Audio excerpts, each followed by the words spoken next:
In America, are we killing ourselves with what we're eating? We are. And yeah, we are. We are. And that's the truth of it. I mean, the United States is 3 to 4% of the world's population, yet we have the most chronic disease and the shortest lifespan of all industrialized nations. We spend more on healthcare than any industrialized nation, yet we're the sickest for it. People that go to labs predominantly aren't the healthiest bunch of people. So there's a lot of people, especially women, that know something's off here. And they go to their doctor. The labs will largely come back, quote unquote, normal, even though they know that this isn't normal. But what you're unintentionally telling that person is you're a lot like the other people that aren't thriving that we're comparing you to. And that's no way for you to find out how you can feel your best. So we're looking at optimal, not average in functional medicine. That's the functional range. Where's your body functioning the best, the way that God designed? How do we even begin to unpack what's going on inside our body? Where do you start? What's going on, guys? Welcome back to another episode of the Jinger and Jeremy podcast. That was good, babe. Did you like that? I like that. Today, we're talking about something that I think every single one of you will be able to relate to. If you have a phone, if you ever get caught scrolling on the internet, and it's the subject of, well, we're going to go a lot of subjects, but anxiety around your health. There's so much on the internet. It seems like the experts are telling you one thing now is going to kill you. And then the next week you find out, no, you need more eggs. You know, eggs cause cancer, then you're supposed to eat more eggs. And there's so much information. Actually. Yeah, I think this is something that we've been talking about a lot because we wanted to get into the whole subject talking about healthy eating, clean eating, like leaning into that, but then also not living in fear. And so we have an amazing guest for you guys. You've seen him before, and we're super excited to have him on our podcast. Yeah, we have with us Dr. Will Cole. You may have read his books. You may have seen him go viral on the internet talking about gut health and inflammation and functional holistic living. So, Will, thanks for coming on the podcast. Guys, thanks for having me. I need you guys as my hype man every day. Just to make me feel good about myself.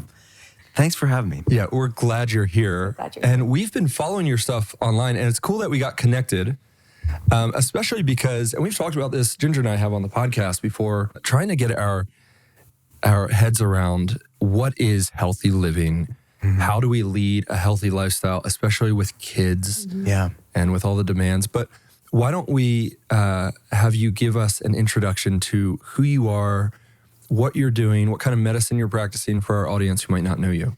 Yeah, so I'm in functional medicine. I started the first functional medicine telehealth clinic over 16 years ago at this point. So we didn't even have the language of telehealth back then. I called it a virtual functional medicine practice because that was the best I could come up with. That's a cool name though, virtual functional health. Yeah, exactly. Well, I live in the middle of nowhere in Pennsylvania, and a lot of people aren't there. So I had to figure out logistically, how do you get labs where somebody is across the world, right? Or the protocol, whatever that they needed for us to move the needle for them. So all the things I've done, the books, the podcast, all the things are a ripple effect of my love for my telehealth patients. And it's a sacred responsibility for me to figure out what's keeping them back. How can they live the life that they were created for? Because I see so many people, whether they're have faith or not, but you see that this person that has the talents, that have these passions, that have these things that they want to do in their life, but they're fatigued, or they have nervous system dysregulation, they have inflammation or gut issues, just keeping them back. They're living small, they're canceling plans, they're saying no, not saying yes, because they're not thriving. So it is such a beautiful, awesome thing to see somebody, okay, what's keeping them back from really living the life they were created for? So if people don't know what functional medicine is, break it down. The first thing was we interpret labs using a thinner reference range. So everybody that's watching this or listening to this, they'll know when they get their lab, there's that number that their number on that lab, that biomarker, and this reference range. That reference range that they're being compared to, either in the range or out of the range, is based on a average of people who, a statistical bell curve average of people who go to labs. People that go to labs predominantly aren't the healthiest bunch of people. So there's a lot of people, especially women, that know something's off here. My anxiety, my gut issues, my hormonal problems, whatever. And they go to their doctor. The labs will largely come back, quote unquote, normal, even though they know that this isn't normal. And they're told you're just depressed, take this antidepressant, you're a new mom, you're just getting older. All these well-intentioned reasons could you have symptoms despite these labs. But what you're unintentionally telling that person is you're a lot like the other people that aren't thriving that we're comparing you to. And that's no way for you to find out how you can feel your best. So we're looking at optimal, not average in functional medicine. That's the functional range. Where's your body functioning the best, the way that God designed? So there's a spectrum between health and health problems, and we're just kind of looking at where are you thriving at? The second thing, we run more comprehensive labs. So we're faced with a lot of chronic health issues, mental health issues, autoimmune problems, fertility issues in our world today. It's not because of a pharmaceutical deficiency. It's not a lack of medications in our lives. We're actually the most medicated country in the world, yet we're the sickest despite it. Yeah. And not anti-medication. We're just asking the question, okay, what's the most effective option that causes the least amount of side effects, and why do I have this problem in the first place? So maybe the medications are needed in the short term to get someone's head above water, some people are alive because of medications. But for most people, when you're dealing with chronic health issues or not thriving, we want to look at these root issues, whether it's gut health or hormonal health or nutrient deficiencies or environmental toxins, microplastics. We started talking about microplastics because Jeremy's a microplastic expert. A lot of people don't know this about me, but I know a lot about microplastics. And here's the short of it. They're not good for you. They're not good. Yeah, they're not good for you. Yeah. Pastor and microplastic expert. And then we're looking at mental, emotional, spiritual factors like chronic stress and unresolved trauma and how that's impacting stored in the body, dysregulating the body. So it's this both and not either or approach. So we're using food as medicine, we're using natural medicines, we're using peptides and medications when needed, and mind-body practices when needed. That's in short what functional medicine is and what I do. I love it. I think that there's so much there that I want to unpack because as a mom, it's interesting. Like you kind of look at life based on how you were raised. And so even the way that maybe, our family functioned and growing up, I remember we were, more careful about some things, even when we would go to our, infant appointments and things like that. We were like not going to go the regular route that everybody else did. And we made certain choices then, like my family did. And so then when we had our own kids, we're talking about what is healthiest for them. And there is a push. I want to talk about this too, because you're talking about like this feeling of like something's off. I feel like you have that certain inkling, intuition that, oh, I'm not feeling my best. I remember feeling so much better, even a couple of years ago. And as a parent, I remember going so many times into the pediatrician and I would say something about my baby. Like we have one of our little ones who has eczema. And so this has been an ongoing thing. And we've been talking about gut health. I went to a normal pediatrician and they said, oh, maybe, it's fine. The baby's fine. He's going to grow out of it. And then I was just thinking, there has to be an answer. There has to be an answer. Like, what is the root cause of his eczema? And so how do you how would you recommend as an individual going into you're looking at life and you're saying, okay, I have all these problems, these health issues, or my little one has this health issue, and not just giving into the regular routine of taking more meds, getting a steroid cream, just fixing the topical issue. But like, how do we even begin to unpack what's going on inside our body? Where do you start? Yeah, it starts on both sides. On the clinical side, for me, it's a health history. It's really, what are these proverbial stones that are most likely to have something underneath it? So a health history tells us what labs are the most appropriate? How can we really figure out what's causing the problem? As an individual, that's the beautiful double-edged sword of the time that we live in, because it is this, Dr. Google, Dr. ChatGPT is scary. It's a blessing, but also can be a really endless vortex of conflicting information, as you guys started out the conversation, the show with. So I think it's informing yourself, empowering yourself, but knowing and having discernment on when to put the phone down and realize it's maybe not the next thing or the next thing to buy or the next article to read or the next whatever to consume. Maybe it's just staying consistent with the things you know, because it's easy to get caught up in paralysis of analysis. And the doing and the consistency, that whether it's you or your baby, to just stay consistent with these things, whether it's gut health. What are some simple things you can do on a daily basis that you can be consistent with? Because that's how you're going to see changes with these type of things. And not getting overwhelmed with all the things, because you don't have to know all the things. And that's when it's like, sometimes the best thing to do is just to keep it consistent, keep it simple, know when to put the phone down, because stressing about healthy things isn't good for your health. We want to take a break from this episode to tell you about Function Health. As parents with young kids, sleep is a huge part of our day, or a lack of sleep. And one of the very cool things about Function Health is it will tell you if you're getting enough rest by the levels of inflammation. When you take your lab tests and send them to Function Health, the report will actually show you if you're getting the rest you need, which is wild. I didn't think blood tests would tell me if I'm sleep deprived or not.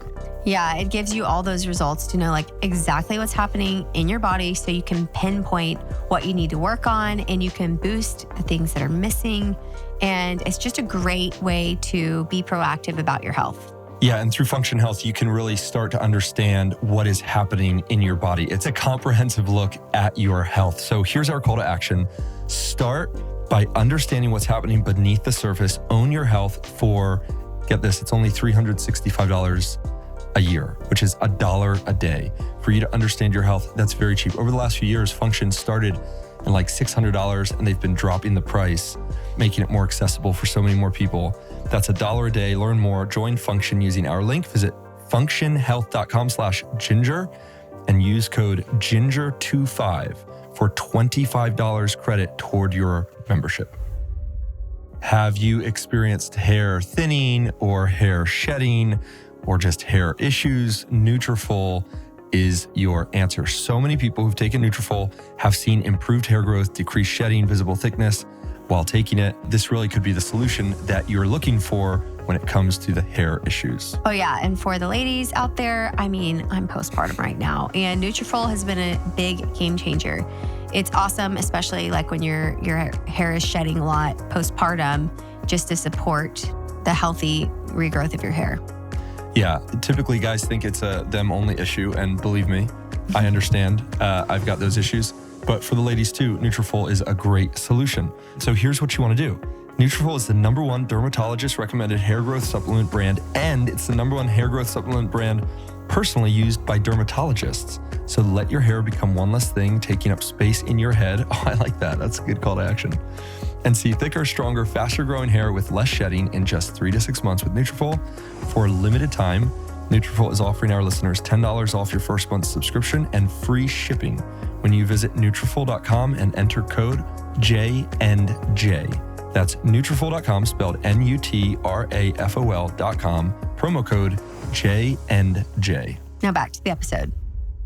And I think that's brilliant because there's so much of that. I feel myself, even as a parent, there's so much new information coming out online, sitting there scrolling. I'm like, okay, I need to not be doing this. I need to remove this. I thought like a couple, even boxes of like Holy crackers. They were the kind that were super good, healthy, clean. Well, then it's bought out by another company the next week. And I'm like, oh no, now I have to throw those out and get a new kind.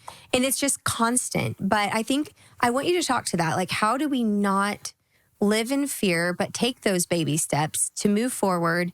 And what would you see like as a good first step for a family who's wanting to start that process of looking into whole health?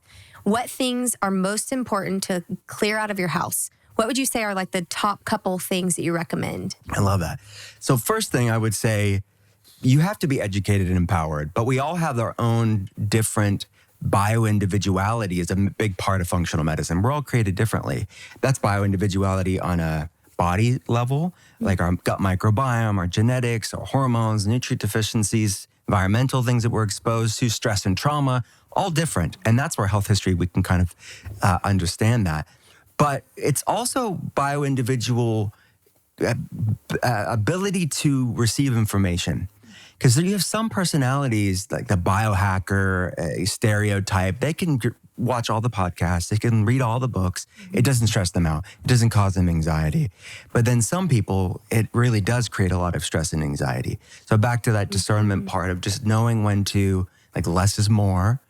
And if it's edifying you, if it's building you up, if it's encouraging you, if it's motivating you to take action that's going to love you back, then keep on doing it. But if it's not, and it's self-sabotaging, it's creating this paralysis of analysis, then let it go. So the intent of how you receive information is important, because that is not that it's going to be perfect, but it's going to inform the way that you eat, the habits that you do, the culture of your home. You don't want it to be this frenetic, hypervigilant anxiety thing, because you're taking something that could be really nourishing and such a positive thing, healthy food, taking care of our bodies. All of these things are good, but it's bringing it in with this sort of anxious fight or flight response. So that's the first thought I have there. The second thing is, okay, what could the average American, anybody out there could do? It does start with food. It doesn't have to be perfect. So there has to be a grace about this. There has to be a lightness around this. And it's not a list of do's or don'ts, like you can't have that, where we're bringing in this toxic diet culture. It's really saying, look, continuing to eat things or do things that don't love you back. It's like staying in a toxic relationship and wondering why you're still don't feel good. Like, avoiding things that don't love you back is a form of self-respect. And focusing on the things that do nourish you, that do love you back, is a form of self-respect too. So that's the paradigm shift I want people to have, because I think when you talk about food, there can be this level of dieting and this restriction and this list of do's or don'ts, this arduous. That's not where I wanted this to be. I want people to come into this for the sake of, how can I eat things and do things that love me back? In America, are we killing ourselves with what we're eating? We are. And yeah, we are. We are. And that's the truth of it. I mean, the United States is a few percentage, 3 to 4% of the world's population, yet we have the most chronic disease and the shortest lifespan of all industrialized nations. We spend more in healthcare than any industrialized nation, yet we're the sickest for it. It's 93% of the United States, a UNC report, 93% of the United States has a massive metabolic problem. They're somewhere on that insulin resistance spectrum. Type 2 diabetes and things like that, PCOS. 50 million Americans have an autoimmune condition, things like endometriosis, ulcerative colitis, Crohn's disease, autoimmune thyroid problems, lupus, rheumatoid arthritis. Something's got to change, and there's a reason for that. Our genetics haven't changed in a long time, but yet our world has changed dramatically in such a short period of time, just a few generations. So it's the food's the big part of that. It's not just about the foods, it's environmental things that we're exposed to, environmental toxins, which part of that's the food, but it's the air, it's the water that we drink. It's all of that stuff. Something that you said or asked about, like, what are the basic things people can do, I would say, looking at what I would call the inflammatory core 4, are the 4 food ingredients that are most likely to disrupt the body, to drive inflammation levels in the body. There's all this context and nuance to all of this stuff. So it's not this broad sweeping statements where it's black or white. And there's bioindividuality to this topic too, because some people can have some of the stuff that I'm about to say and be completely fine. Some people can't. And we're having less wiggle room in our world today because of the amount of stuff we're exposed to. So kids, even type 2 diabetes, it used to be called adult onset diabetes. Now, so many kids, it's like 38%. 38% of crazy. Teenagers, preteens and teenagers are pre-diabetic. I mean, it's wild, the statistics. That's a USDA report. That's crazy. 38%. And many people don't even know it because they're not even getting tested. This is just based on statistical averages. But the core 4, if people could just look at, does this food or food ingredient love me back or not? And continuing to have things that don't love me back, we have to take account of that, is this really rational? So again, it's not this sort of moral judgment where we're becoming legalistic and obsessive about it. This is just about a form of self-respect and discernment of that. But gluten-containing grains would be on the list. This is in no particular order, guys, so don't come at me in the comments where it's like, that should have been number 1. But gluten-containing grains, see, all of this I see through the lens of the way that God made things and the way that we like to do things today. And when mankind pretends to be God, there's oftentimes unintended consequences and sometimes intended consequences. But gluten, God made gluten. Biblical times, lots of talk of bread. So it's not that gluten, which is the protein in wheat, rye, barley, spelt, it's stored well for famine, so people could survive. But now we're feasting on a famine food.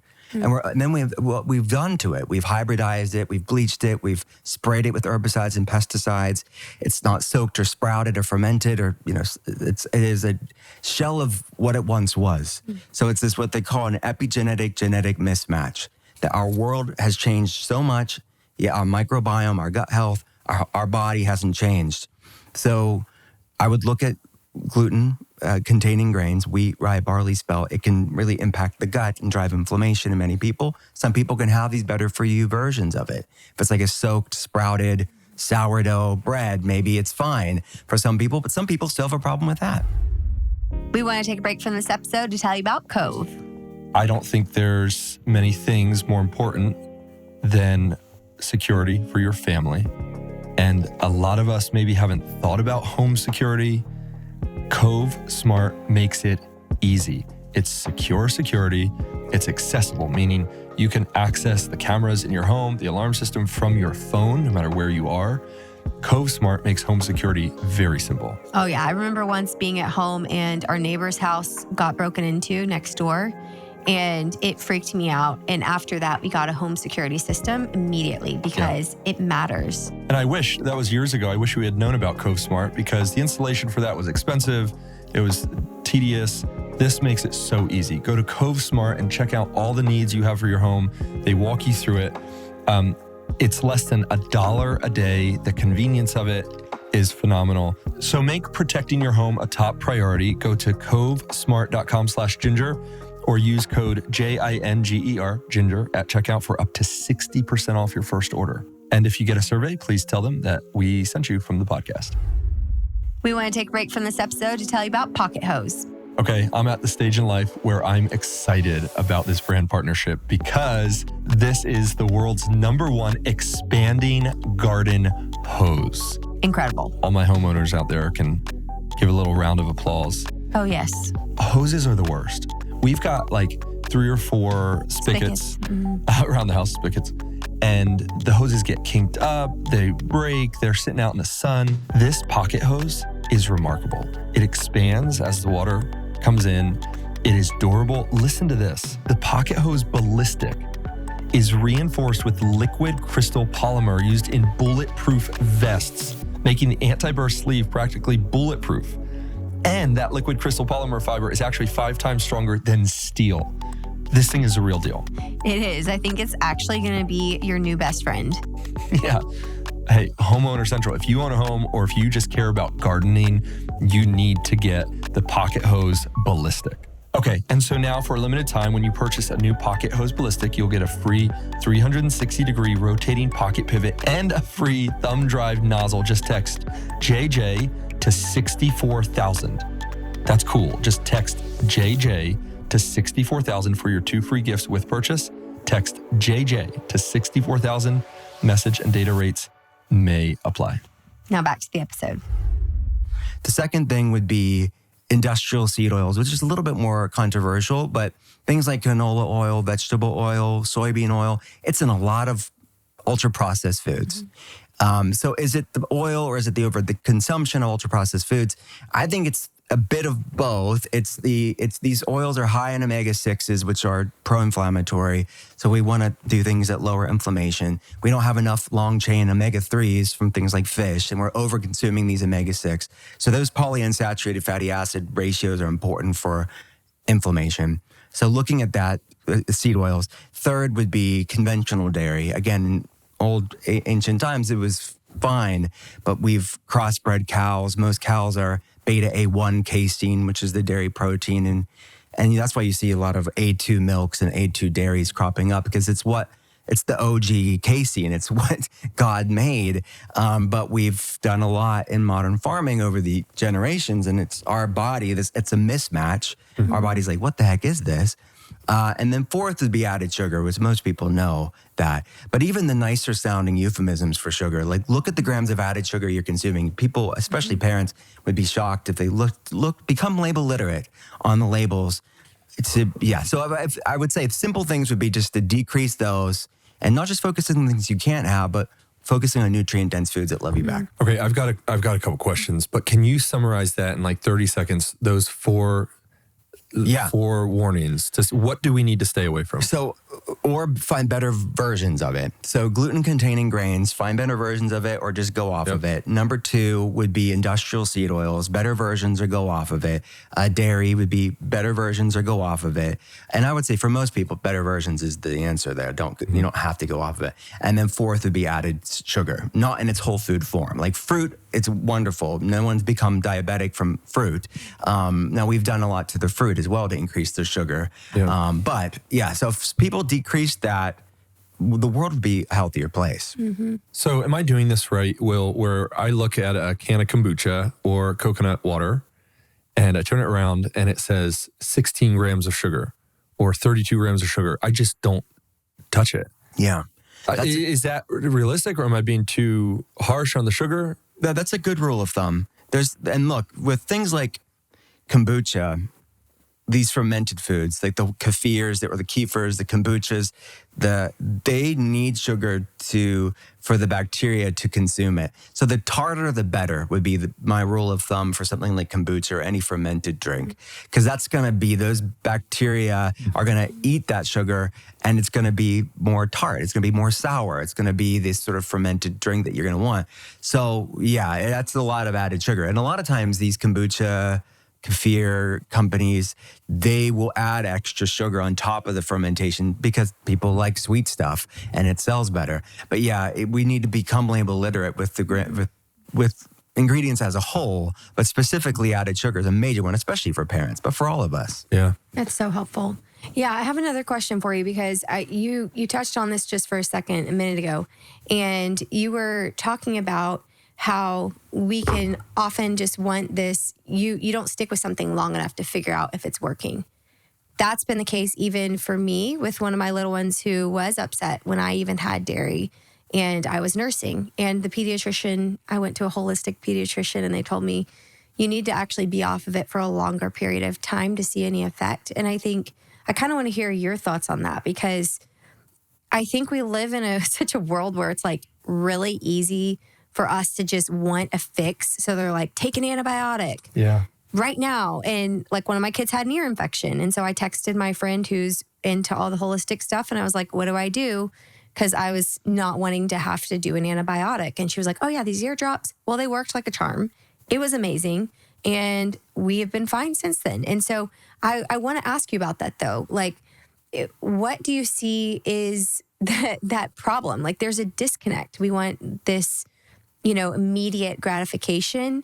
And how long have you seen people like continuing in the process of functional health when you've told them like, hey, cut out dairy, cut out gluten? Do you cut out everything at once? Are these elimination diets? Is that the answer? Do everything at once, slowly add stuff back in? Or do you say like, just focus on one thing? The elimination diet, there's many ways to do an elimination diet. It's one way from a nutrition standpoint. When you're talking about food sensitivities, does this food or food ingredient love me back or not? Does it love my body back or not?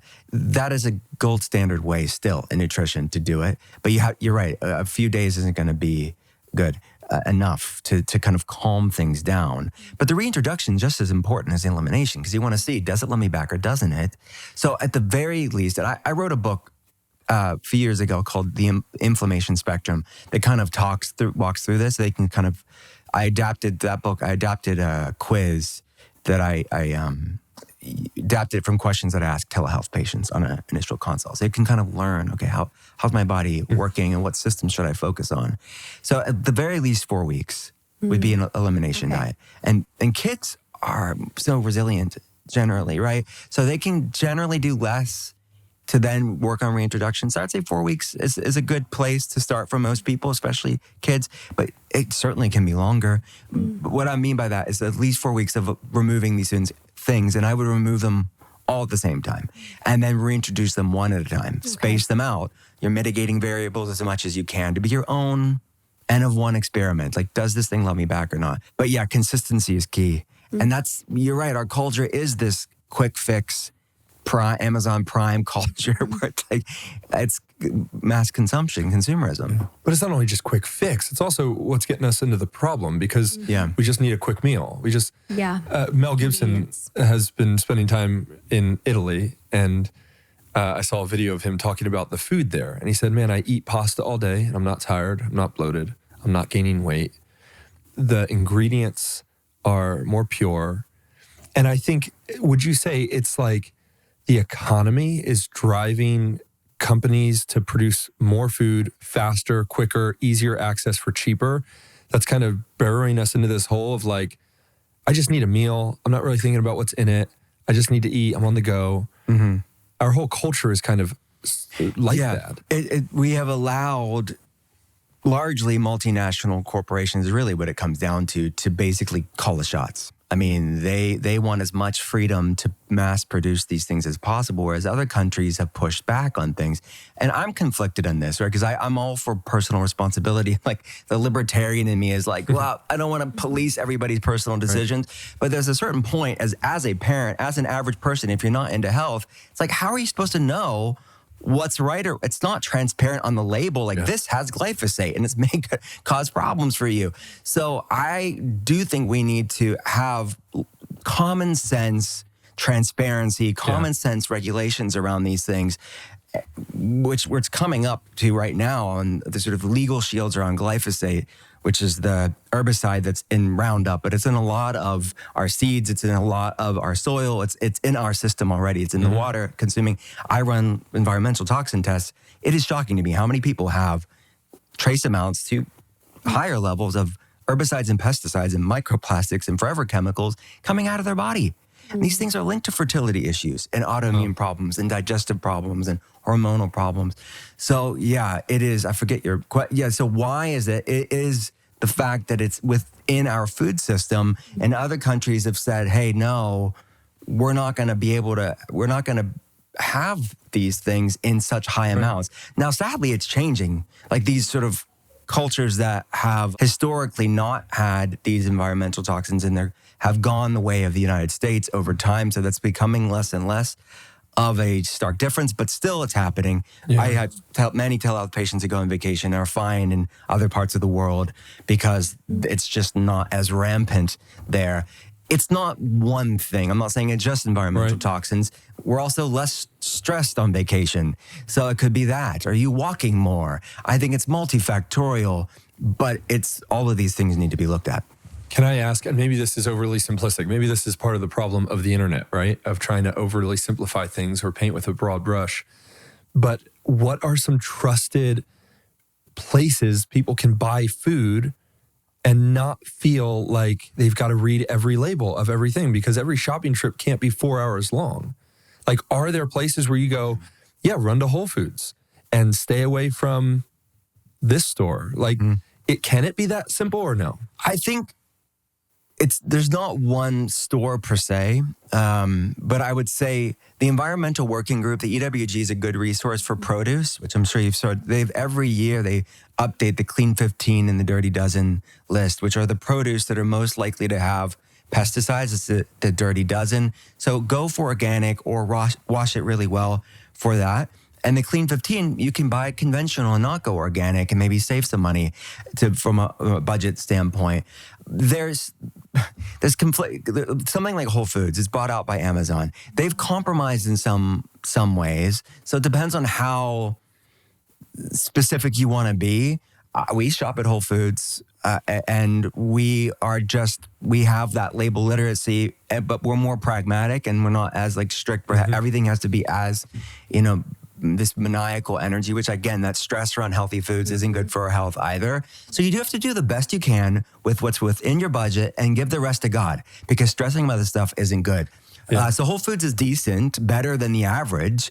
Thrive Market online is a decent option too. And Nick and the whole team there at Thrive Market have done a lot to vet things for you. I mean, look, if you live in a big city like you guys live out here in Los Angeles, you can go to the bougie places like Air One. But most I'm people. not paying $30 for an ice cube, Will. So We saw 200 and, how much was it?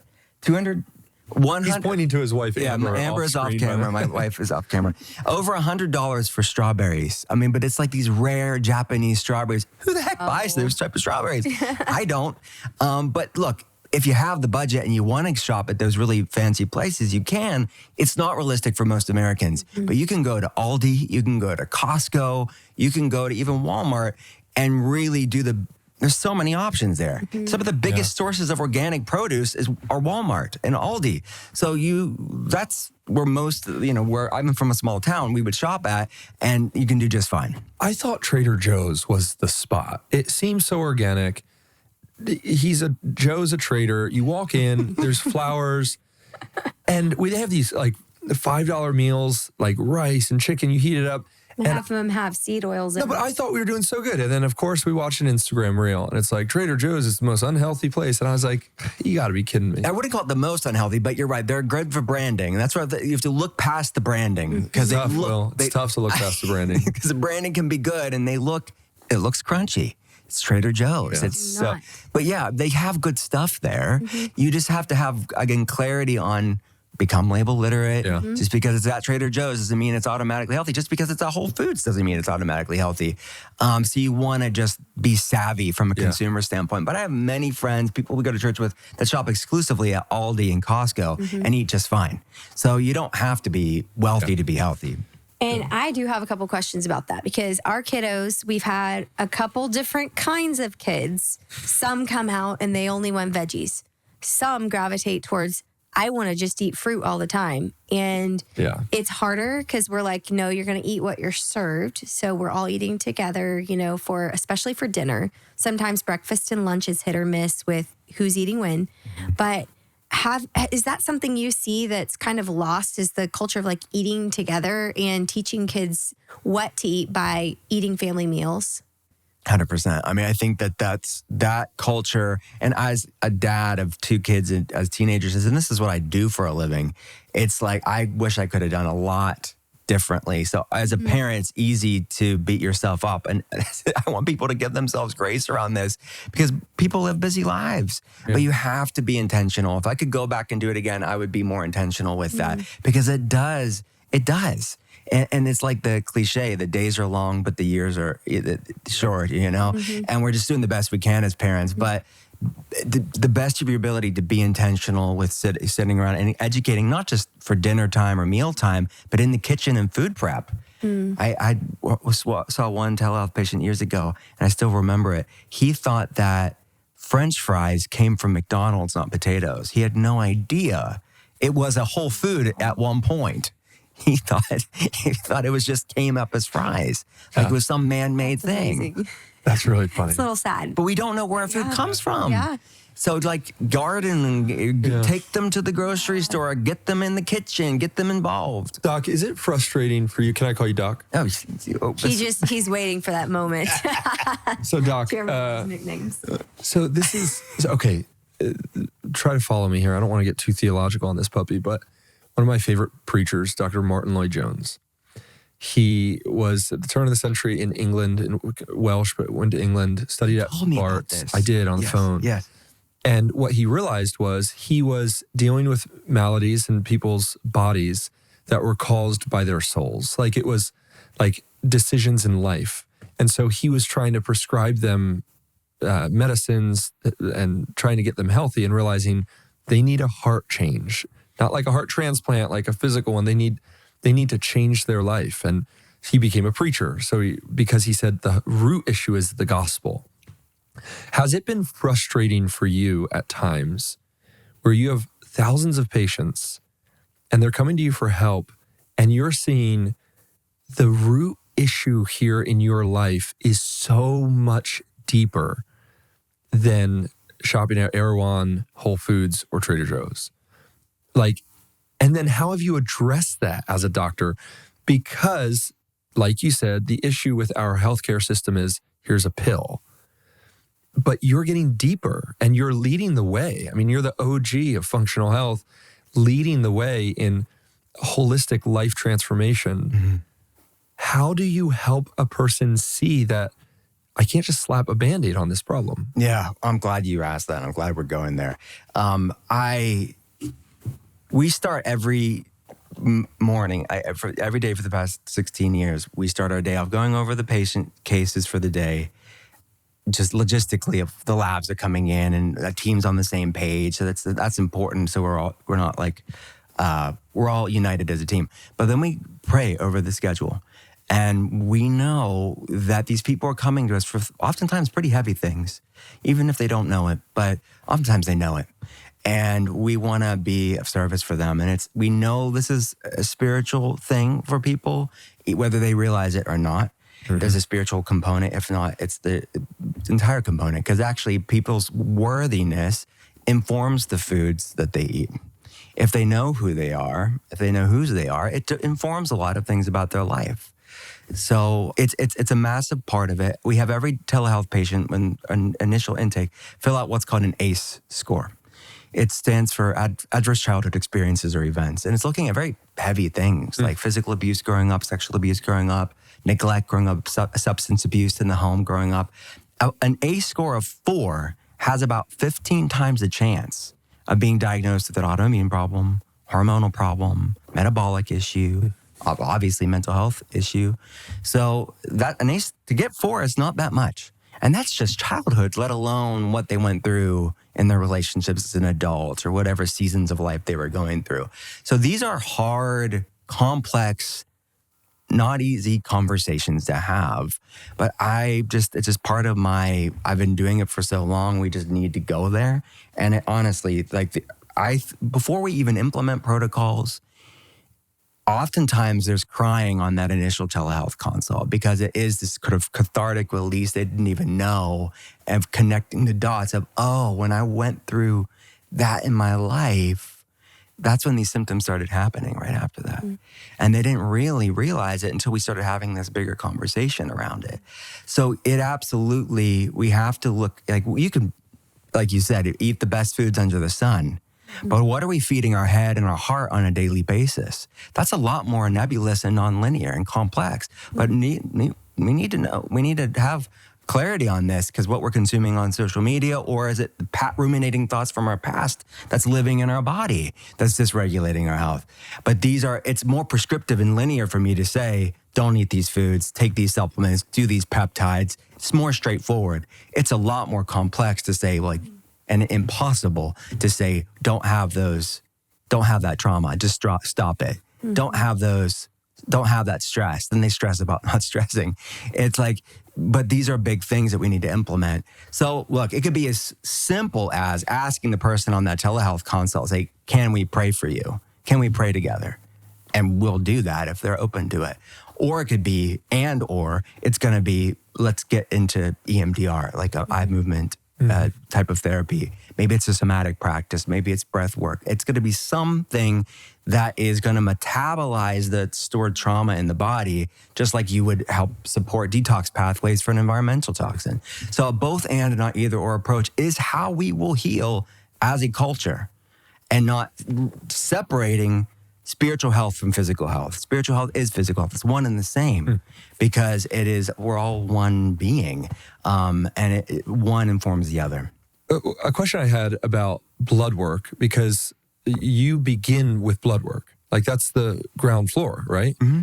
Why is blood work so important to understanding how genuinely healthy or unhealthy you are? Yeah, look, because there's people that do know intuitively, like we talked about earlier, something's off and they need to get clarity. And blood work will be, especially if you look at the functional range or the optimal, not average and we're talking about conventional labs here. It's the conventional labs, blood tests can tell us a lot, but we have to look at that optimal, not average. Mm-hmm. Where is the body functioning the best?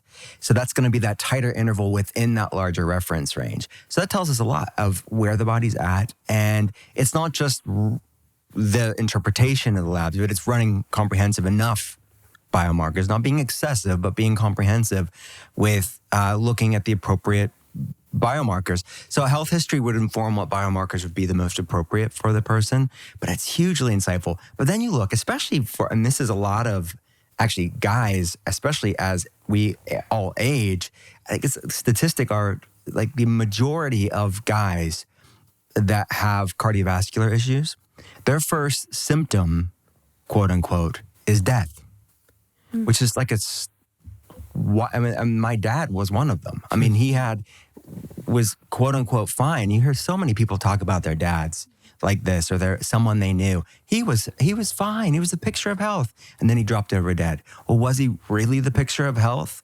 Or was he not looking at these biomarkers? Was he not getting appropriate tests to be proactive? And he just thought, well, because I could go to work, because I could do my life, I was quote unquote fine. But this, again, not to put fear into people, but just to be empowered, because you have to know what you're dealing with to do something about it. And this is about being proactive, not obsessive. And basic labs can help you be preventative and proactive. Say, yeah, this thing isn't good. Let's do something about it now, and not wait for that quote unquote symptom, because it may be too late at that point. Now, that's a dramatic example from a cardiovascular standpoint. A lot of men, it is an issue, and we need to empower guys to not stick their head in the sand and go get labs, but for everybody to just run appropriate tests and be proactive. And that's the blessing of the time that we do live in, where there's more democratization, I think, of good information, which again can be a double-edged sword. We know when maybe it's not running more labs, maybe it's just doing something about it. But because I do see people like hoarding labs, basically. They have a pile of labs, but they're not like action. They're not doing something about it. So labs are important, but doing something about it is actually more important. And there's a time and place for labs, and there's a time and place for just being consistent. I like that. Putting down your phone sometimes, stop saving the reels, go get your labs done. Yeah. Now then get with a functional health doctor, figure out what to do about it. I like that. Because I think especially, I mean, I can fall into that.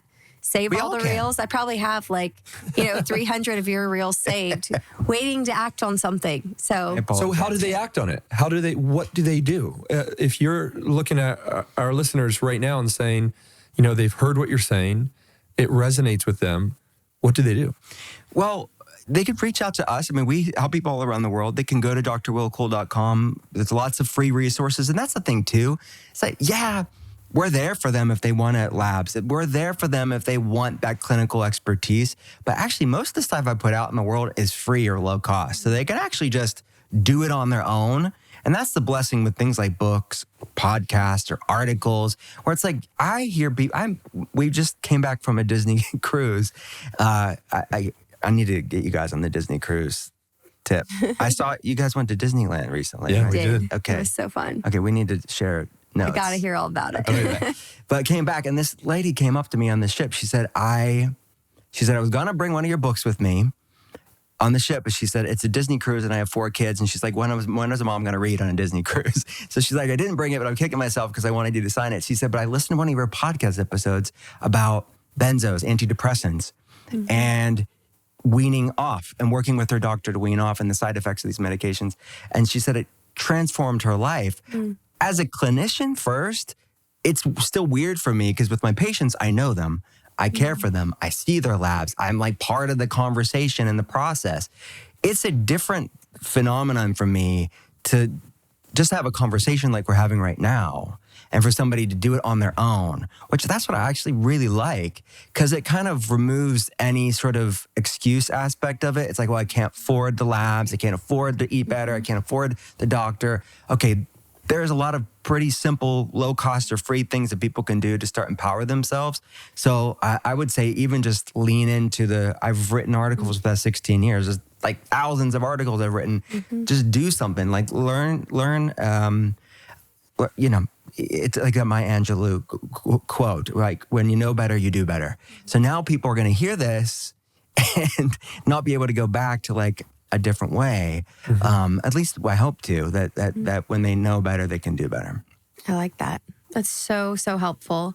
Those little baby steps. Sometimes we don't even realize how big of a difference it makes.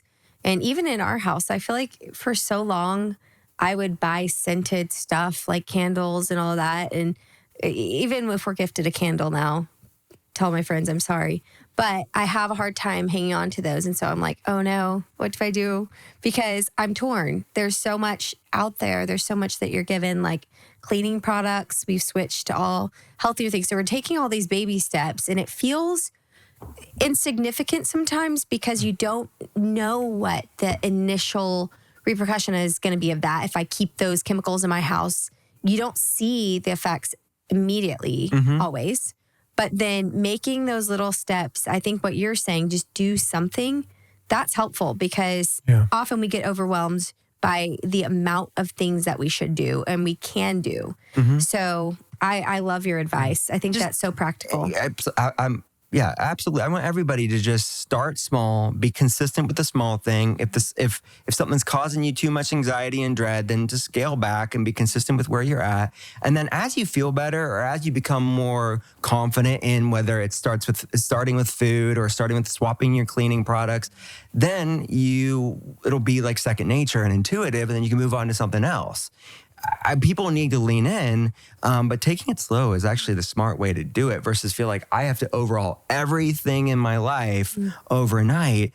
It's not helpful. So yeah, starts with food, but you brought up a good point. Like starting to look at the cleaning products you're using in your home, it's a great way to start. It's easy and there's a lot of lower cost, affordable things for people to do. It's not necessarily spending more money. It's just swapping. Instead of this sort of conventional cleaning product. So go through each room of your home and then say, what am I using? What am I buying anyways? And then can I just swap it for something else? Love it. That's awesome. Dr. Will Cole, thank you for hanging out with us today. Thanks, guys, for having me. It is so insightful, so helpful. As we're on this journey wanting to be healthier, your resources have proven so helpful for us. And it's great just to connect with you, connect with Amber, and have you in the studio. I know our audience will be thankful for that. So thanks for hanging out. Thanks for having me, guys. Guys, thanks for sticking around. We will see you next week for another episode. And, leave us a comment, subscribe, like it wherever you're listening, and we will see you next week.